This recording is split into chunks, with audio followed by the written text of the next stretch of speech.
के बिना तम का ज्ञान नहीं होता, प्रकाश में अंधकार का ज्ञान नहीं होता, वो अंधकार में प्रकाश का ज्ञान नहीं होता। इसलिए प्रकाश भी प्रमेय है, अंधकार भी प्रमेय है, ज्ञाता नहीं है। ज्ञान की उत्पत्ति न प्रकाश से न अंधकार से, ज्ञान की उत्पत्ति तो ज्ञान आत्मा का धर्म है, कमंडल। इसलिए यहां पर प्रश्न करता है और वो प्रश्न बहुत सुंदर है। अंधकार के समान प्रकाश से ढके घटादि को नहीं देख सकते, तो ननु वत आलोकवृत्तमपि घटादिकं न मेच्यते चेतस्ते एवं यदि प्रकाश से वैशद्यम। बहुत सुंदर प्रश्न है कि वो कह रहा है कि अंधकार के समय प्रकाश में भी ढके हुए घटादि नहीं देख सकते, ढके हुए घटादि नहीं देख सकते, ढके हुए चेत यदि प्रकाश वैशद्यम तो ननु तमो आलोकवृत्तमपि घटादिकम इति चेत। यदि वृत्त नहीं ढके हुए तो जो आवृत्त हैं तम से नहीं दिखते, लेकिन प्रकाश में आवृत्त हैं तो उसमें भी तो नहीं दिखते। नहीं, प्रकाश में भी नहीं दिखते ना। कुछ वस्तुएं प्रकाश में भी नहीं दिखती, समझो। परंतु चेत एवं यदि प्रकाश अविशद्यम, यदि ऐसी बात है तो प्रकाश अविशद है, विशद प्रकाश में दिखता है, अविशद में नहीं दिखता। इधर देखिए मेरी तरफ, ये सामने लाइट जल रही है तब भी टॉर्च क्यों रखी है? विशद प्रकाश अविशद में नहीं दिखता, हमको विशद में दिख रहा है। और स्वाध्याय किया बाहर सूर्य के प्रकाश में, तो वहां तो मुझे छोटे छोटे अक्षर भी दिख रहे थे, विशद था। इसलिए आप ये मत कहिए एकांत से कि प्रकाश में भी होने पर नहीं दिखता।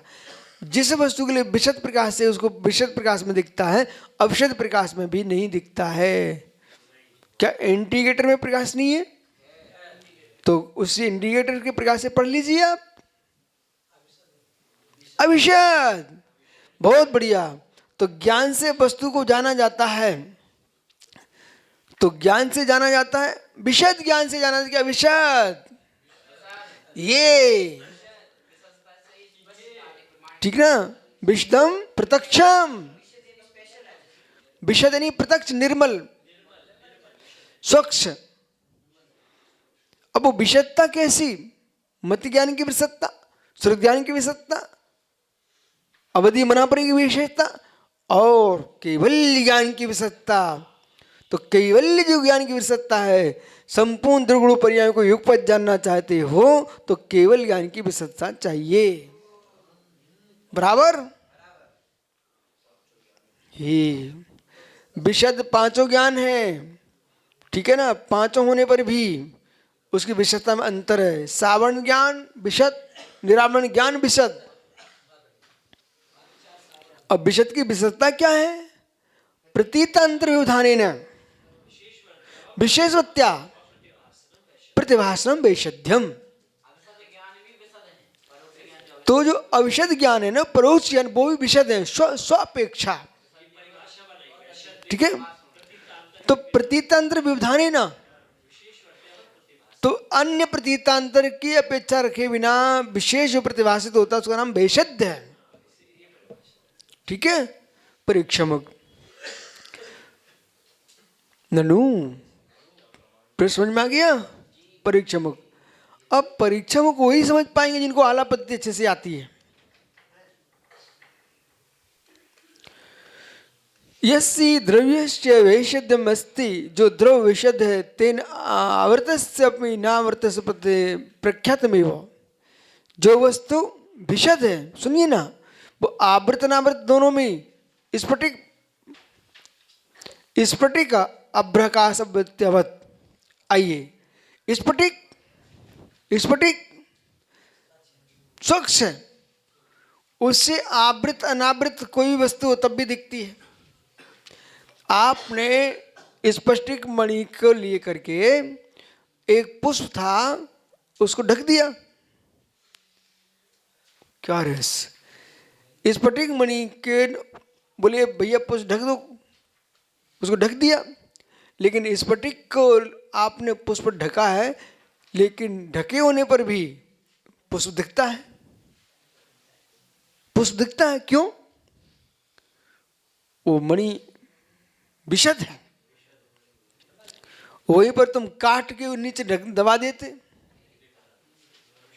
काट के नीचे दबा देते तो दिखता क्या? पुष्प। कांच के नीचे दबाया है तो दिखेगा, स्फटिक के नीचे दबाया तो दिखेगा।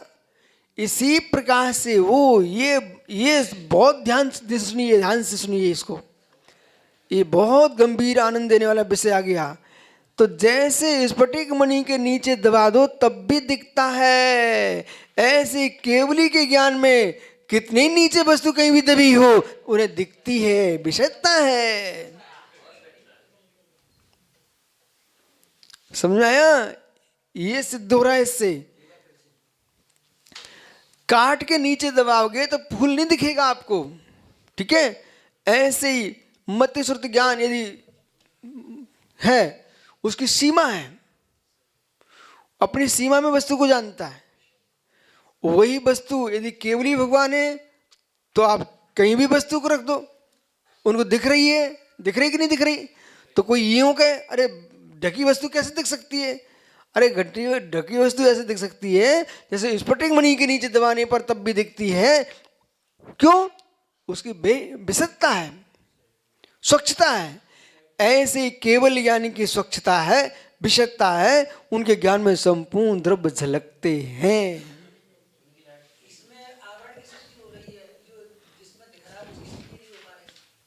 दृष्टांत ने एक देश जाते हैं,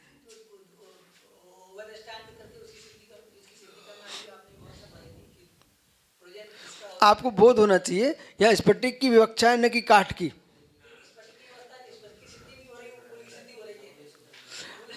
हाँ, फूल की सिद्धि क्यों हो रही है?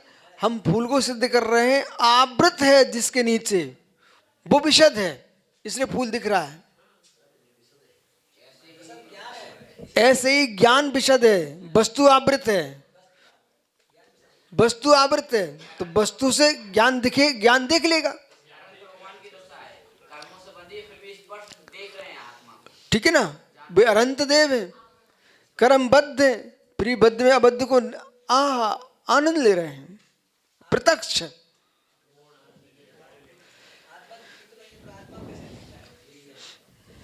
घोर आश्चर्य लगता मुझे आपको, वस्तु तुम महाकाव्य हाथ में लिए हो, आपको बोध होना चाहिए है। देखने का मतलब चक्षु मात्र नहीं होता, अचक्षु दर्शन से देख रहे हो, और वे केवल के दर्शन से देख रहे हैं। किसे देख रहे हैं? केवल दर्शन से देख रहे हैं। हाँ, मति श्रुति वाले को भी आत्मा दिखती है, सुनिए ध्यान से, वो चक्षु दर्शन से नहीं दिखती है, अनुभूति से दिखती है, वेद्य वेदक भाव है, ठीक है? वेद्य वेदक भाव से देखते हैं। आंखों से तो इंद्रियों से ज्यादा देखा ही नहीं जा सकता। इंद्रियां जो है ना रूपी को ही जानती है, रूपी को नहीं जानती है। मन रूपी दोनों को जानता है, ठीक है?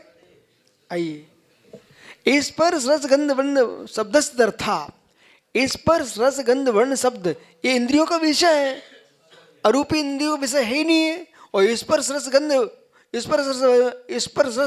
गंध वर्णता पुद्गला, वो पुद्गल का धर्म है।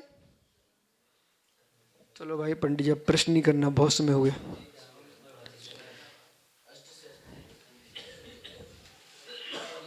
आत्मा बहुत पढ़ना है। यस्य द्रव्यस्य वैष्णवस्तितेन वृत्तम अपि अनुवृत्तम हो गया।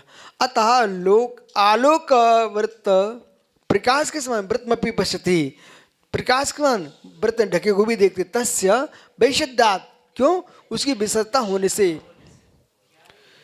तमः पुनः पश्यन्ति तद्वृत्तम न पश्यन्ति, इसलिए तम तो दिखता है पर तम के अंदर ढका वस्तु नहीं दिखती। तस्मात्, क्यों? अविशुद्ध में थी, क्योंकि अविशुद्ध है। तम कैसा है? अविशुद्ध है। स्फटिक कैसी है? विशुद्ध है। अतः तन्ना ज्ञान कारणम आलोकः, इसलिए ज्ञान का कारण आलोक नहीं है, प्रमेयत्वात्, वो तो प्रमेय है, प्रमाता नहीं है, प्रमेय है। आलोक क्या है? प्रमेय है। अंधकार क्या? प्रमेय है, प्रमाता नहीं है। प्रमेयत्वात्, कितने सुंदर शब्दों में समझा दिया है अभयनंदी महाराज ने। अर्थ बदलती, अर्थ के समान सिद्धम अंतरंग कारणम, अंतरंग कारण ज्ञानवनादि वीरंत्राक्षोष्मा। अंतरंग देखो, जब भी न्याय की व्याख्या करते करते सिद्धांत को लाके आना ही पड़ता है।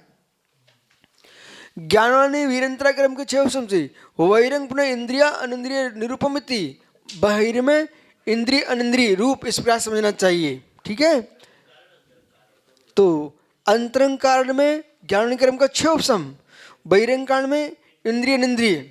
ठीक है, ये इस प्रकार से समझना, शेष आगे विचार करेंगे।